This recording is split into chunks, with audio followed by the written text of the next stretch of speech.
is Session 9. Released on August 10th of 2001. Directed by Brad Anderson. Written by Brad Anderson and Stephen Gevedon. Starring Peter Mullen as Gordon Fleming. David Caruso as Phil. Stephen Gevedon, who's one of the writers, as Mike. Josh Lucas as Hank. Brendan Sexton III, almost like Edge's original ring name. Yeah. Edge's original ring name was Sexton Hardcastle III. Oh, my. Okay, anyway, Brendan Sexton III is Jeff. Jurian Hughes as Mary Hobbs. She was the voice on the tapes. Mm-hmm. Larry Fessenden as Craig McManus. Paul Guilfoyle as Bill Griggs, who's a local politician. Lonnie Farmer as the voice of the doctor. Charlie Broderick as the security guard. Sheila Stasak as the voice of Wendy. And Linda Carmichael as Wendy's physical appearance, but she's uncredited. I couldn't find a box office take or anything for this movie. It was a very limited release. Now, in keeping with what Bill does, I put movies in the bucket that I have never seen. Mm-hmm. I had never seen this movie until I watched this. Oh, boy. What brought your attention to the film to begin with? Recommended for you. Okay. And also a list of the best horror movies of the 2000s or whatever. Some bullshit. It was on that list? Okay. Yeah. Ooh. So, Fucking Yard Barker. no, this wasn't Yard Barker. It might have fucking been Yard Barker, though. It might have been fucking Yard Barker. This movie's fucking weird. Yes, it is. Essentially, you've got, excuse me, tomato sauce from Dinner's Coming Back to Haunt Me. You have an asbestos abatement crew working at an old insane asylum. Correct. Because they need to the town is converting this abandoned insane asylum into their town hall and shit like that, And they can't tear it down because it's on the historic places. it's on the blah, blah, historical blah. register. Yeah, that's it. So they can't tear the building down, but they have to abate the asbestos. Now, Gordon Fleming owns the company. Gordon owns the company. Yes. So, good Irish immigrant. Mm-hmm. And the company is in danger of folding. Correct. If they don't get this contract, they're done. He's fucked. Yeah. So essentially, he comes in with a bid that nobody's going to be able to beat. Correct. And like what should be a 2 to 3 week job, he says that they're going to fuck it. Well, fucker, what's up, Jimmy? Jimmy Westerberg's here. There you go. Hello. You missed the U2 conversation, Jimmy. Anyway, so back to the movie. He says that they're going to finish in a week. Correct. In what should be a 2 to 3 week job. Yes. Now they start, like the two core guys of the operation are Gordon and Phil. Right. All right. Phil is Gordon's right hand. Mm-hmm. And then Hank is, because he's an asshole, he stole Phil's girlfriend Correct. from him. And enjoys bragging about it. Yes. Mm-hmm. Jim says, "Start over. U2 is the fucking best." No, actually, they're on a list. We did a list of overrated bands, and U2 is pretty fucking high on that list, and deservedly so. Mm-hmm. But they're not one.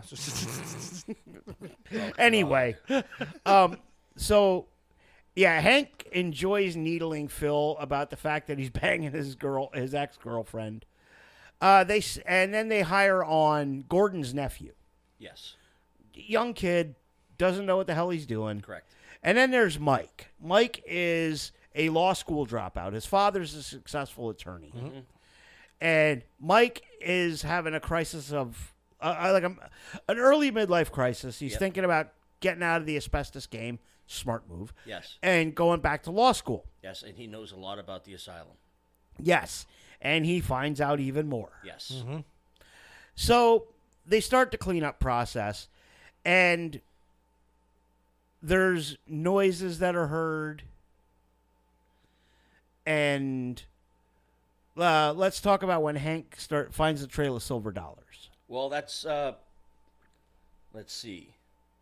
What happens before that? The tapes. The tapes. Okay, so go ahead. Mike finds his stash. Is it in the basement?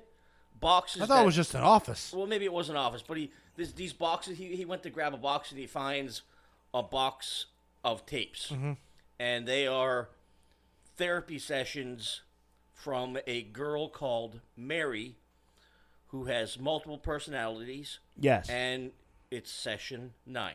Well, there's sessions numbered 1 through 9. 1 through 9. Jimmy says, U2 is the fucking best, right behind Motorhead. No, buddy, Motorhead's way above U2. The Replacements are above U2. And alphabetically, Aerosmith's above them all. Only alphabetically. So, Mike finds these tapes. Yes, and he starts listening to them. Yep. And he starts the session 1.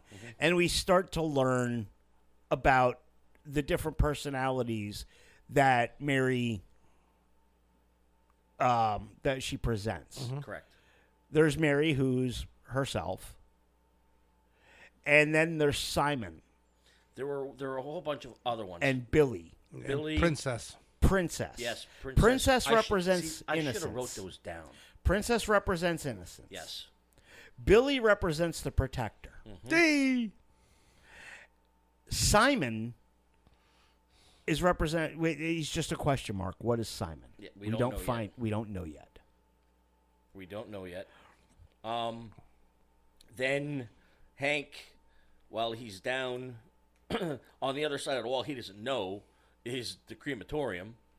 And he breaks through the wall, and all these fucking antique coins come flooding out. And gold teeth. Gold teeth. One of those things they used for lobotomies. Eyeballs and... Yeah. Oh, yeah. The Yep, fake the fake eyeballs eyes. and everything. And he decides that he's going to come back for this shit later. Yeah. And he does come back. Oh, no. He gets scared because noises are... And he sees somebody. No, he returns to the hospital. He discovers a lobotomy pick. He becomes frightened by noises and a shadowy figure, and he's confronted by an unknown assailant. Right. And then it ends. Yeah. But you could see, I mean, it's sad that I see so many little details in movies. I could tell right away what the hell was going on. Because the peanut butter jar. What peanut butter jar? There was a peanut butter jar on the floor. Yeah. Okay. What What did it have to do with anything? Well, the whole twist at the end, if you want to call it that, I know where the peanut butter came from. Where? The bag. With the Oreos. Did you see the peanut butter in the bag? Yes. I Right didn't see that. right near the We forgot about the room. And they talked about a cemetery. Yeah. And the guy said, you got to go check out the cemetery. You got to go check out the cemetery, blah, blah, blah, blah, blah. Mary was patient 444. Yeah. And at one point, and I'll explain this afterwards, Gordon, is actually sitting on a stump. And when they go down to the tombstone, It's patient 444. and that's whose room they were in with all the pictures all over the wall Yes. in the very beginning. It was this was one of those that I think they had an idea of what they wanted to have happen. Yes. But there was no explanation No. of any of this. So disjointed. the movie is very disjointed. So shit keeps going on. Now Hank doesn't show up for work the next day. And he says Phil said he talked to him, and he left for Florida. He left to Florida. He talked to Annie, Annie told him. Annie right. told him. The girlfriend told him that he Yes. was taken off for Florida to go to casino school. Yes, Miami. Yeah, go to Miami to go to That's casino correct. school. So now Hank's gone, and Phil gets the idea to bring in a guy from a rival company. And shit keeps going on. You know, weird happenings. People are hearing things. People are seeing things. The movie is really a disjointed mess. I'm okay with like kind of jumping through all this. Yeah, because Well, at this point, you know, also it's revealed that Gordon confides in Phil that when He he beat came up in the his house wife. one day with flowers, you know, his wife accidentally Scalded him. scalded him with boiling water that she was cooking, and he slapped her. Then this is when Jeff sees Hank staring out of a fucking window. He said something weird, and hey, rubbed what are you his- doing here? Yeah, what are you doing here? Yeah, and rubbed his finger on the window, and it was blood. Mm-hmm. And then Jeff runs back, and everybody tries to go find him. Right. And in the meantime, Mike goes back to listening to the tapes. Yeah, Mike's obsessed. Yes. And this is when he's talking about going back to law school. Correct. Now, Hank goes missing. The men split up to search for him, but Mike is compelled to listen to the tapes. And then the generator runs out of gas. And Jeff, who is afraid of the dark, almost shits himself. yeah. Mike restores the electricity and continues listening to the tapes, which reveals that one of Mary's malignant personalities, Simon, was responsible for Mary murdering her family. Yes. Phil then finds Gordon in Mary's room. And there's pictures of of Gordon's family on the wall. Yes. And this is when we find out that Gordon has killed the entire fucking team. Yeah, well, It's going on because Jeff leaves the tunnels. He's out by the van. Somebody charges him, and he's just getting ready to say something to him, and boom, you know, now he's dead. Yeah.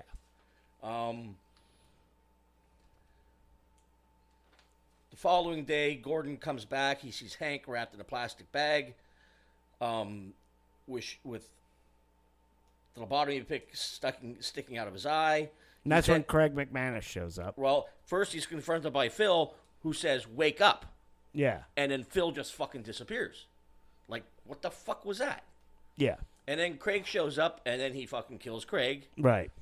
And that's when he realizes that Did he kill his family? he Yeah. from Hank's eye and stabbing it into Craig. Gordon, in a dissociated state, finds the bodies of his men in various rooms in the hospital and recounts him murdering each of them. He also recalls killing Wendy, his daughter, and the dog after Wendy spilled water on him. Now, this is what I didn't hear. If I would have heard this, the movie would have made sense, but it makes a lot of sense now. As Mike was listening to the tapes, whatever personality was on the tape kind of coincided with what was going on. Simon. Simon was session 9, the last one. Distraught, Gordon confusedly attempts to call his home to apologize to Wendy, and an excerpt from the tape plays. Mary's doctor asks her, "And where do you live, Simon?" To which Simon responds, "I live in the weak and the wounded, Doc." Yep. Which made no fucking sense. No, but he was distraught, but again, emotionally. he kept flashing back. I know. But then when he was sitting outside an obviously empty house, so if he had killed his family, I was trying to kind of piece together what narrative they were going for. Did this man kill his family, Gordon, and was he in the asylum at one point because when it shut down, he got out? No. And then the asbestos team shows up. He creates a narrative in his head that he knows all these people and just kills them all. when he first goes in, somebody calls him out by name, like a voice. A disembodied voice calls him out by name. Yeah. And that happens a few times throughout the fucking movie. Yeah. The premise was really good. The execution, on the other hand, not so much. You're Yeah. right. This was truly a shot in the dark movie from me. What do you get? What do you think? What do you give it, Bill? Honestly, I didn't think it was a horror film. I didn't think it was suspenseful. And again, when there was that shot in the truck with him with the roses, the Oreo cookies, the peanut butter, all in the bag, where he was supposedly going in the house to tell Mary he got the job. And that's he did bring the roses in. Yeah, but then the peanut butter was on the floor. And the Oreos were in the truck when Jeff come running out the asylum. Yeah, Because remember, Jeff grabbed a couple Oreos out of the door of the truck. Yes, he did. right. But again, it was like they had this whole setup and like the burning seemed to just happen because he even put some medicine on his scalded leg.